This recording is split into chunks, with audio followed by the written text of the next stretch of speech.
Allagash White. This one is coming from Maine in the USA. It's a beer that I have always heard about, being into craft beers, but I've never seen it anywhere in any of the shops in Europe. It's quite difficult to get hold of. And I think this was a beer that came about in the 90s because it was like it's difficult for us to get American beers in Europe. It's difficult in America to get European beers. And so then they brewed this Belgian-style beer, especially for the US market, trying to fill a gap. I think they probably could only get something like Hoegaarden in the US. And so they hit that niche and it was really, really successful. And it's been around ever since. And it's just a beer that is kind of synonymous with that kind of explosion of US craft beer and craft breweries. So I've always wanted to try it. And I finally got my hands on one. So it is one of the oldest beer styles still going. I think maybe it goes back to like the 1500s in Belgium.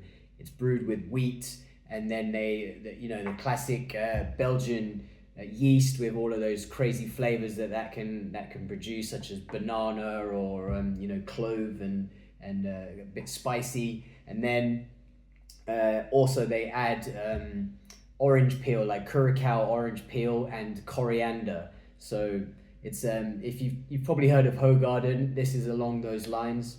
Let me crack it open and see if it's worth all the weight that I've been doing, and whether it's worth the hype that it got.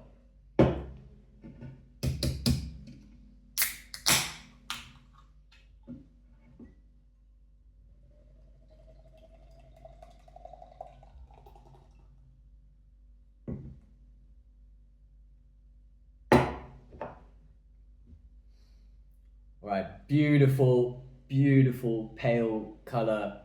That's why it's called Allagash White. The head is just pure white. Lovely head on it. These beers are supposed to have really good carbonation on them. Like supposed to be very fizzy when you're pouring them. Let's see how it smells.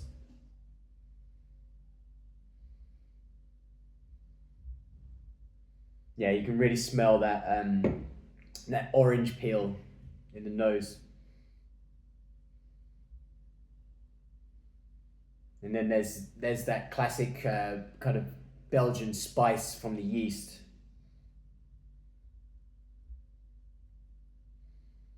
It smells very inviting, very refreshing. So I think this might be a gulper. Let's see.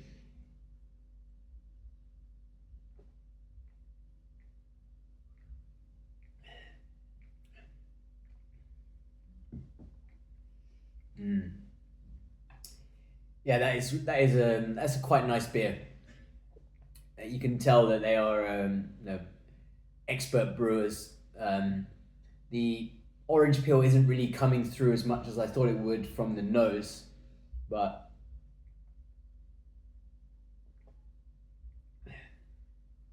yeah, there's a decent bitterness to it. It's a little bit lighter in body than I thought it might be, and then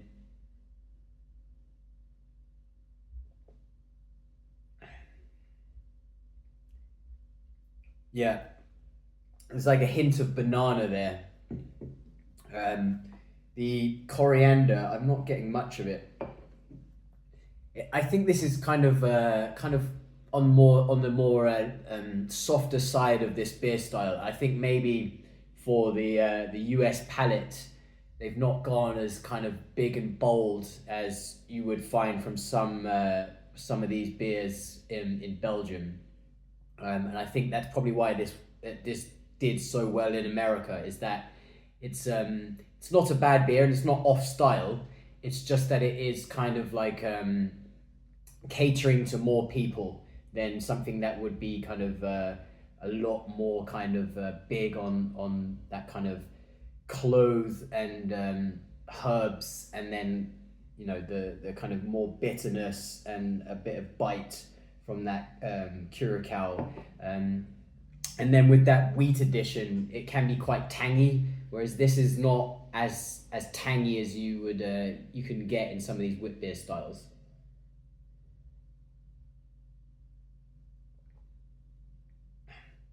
I think it's like a well done beer that respects the history and the lineage, and it is, you know, a head nod from America.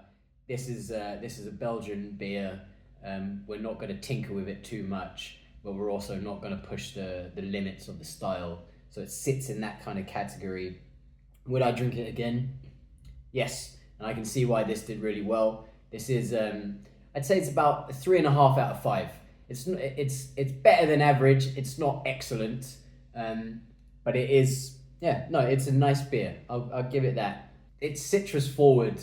It's not big on the kind of classic Belgian kind of phenolic yeast attributes. It is very much kind of like your light-bodied citrus, and then there's not much more.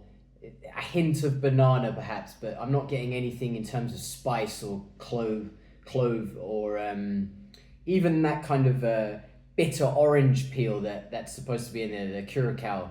It's not coming through in any kind of way that's challenging. It is very much a light version of this style, which I guess fits that American mass market that they were probably trying to cater for, and they've nailed that for sure. And I can see why lots of people love drinking this beer, myself included. I think this is a lovely beer, and I think Belgians wouldn't be offended by this. If I'm sure that this has got some love from Belgium. They've done nothing wrong with this style. It's just not, you know, a scream from the rooftops in Brussels or wherever that this Belgian beer needs to be drunk, if you know what I mean. It's decent, but not a down in 3 gulps. You know what I mean? But yeah. I think I'm being swayed by this Brasserie de la Seine because they've just got like these big, bold kind of notes to their beers, and they really push that Belgian yeast. And so like they found a way to kind of explode on the taste front, but it's never too much. It's always right on the edge, and so that's what is so great about their beers. And then the kind of famous Belgian beers, regardless of style, you know, they are quite bombastic at times, and they do kind of push the limits of you know, the alcohol or the kind of bitterness or the phenolic flavors from the yeasts, whereas this is a bit kind of dampened down, but not in, yeah, it's not bad.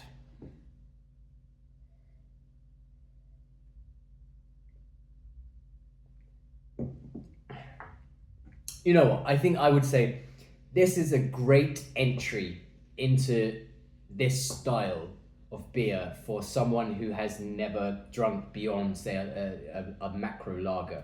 If you took a Heineken drinker and you said you should try Belgian wit beer, I'm sure you would enjoy it. I would hand them this because this is not going to like blow their head off, and it is still very nice and still true to style.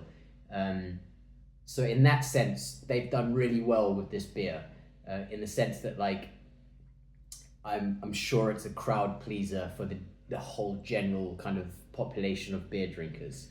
And yeah, that's a decent nod to how to take Belgian beer to the masses, I guess.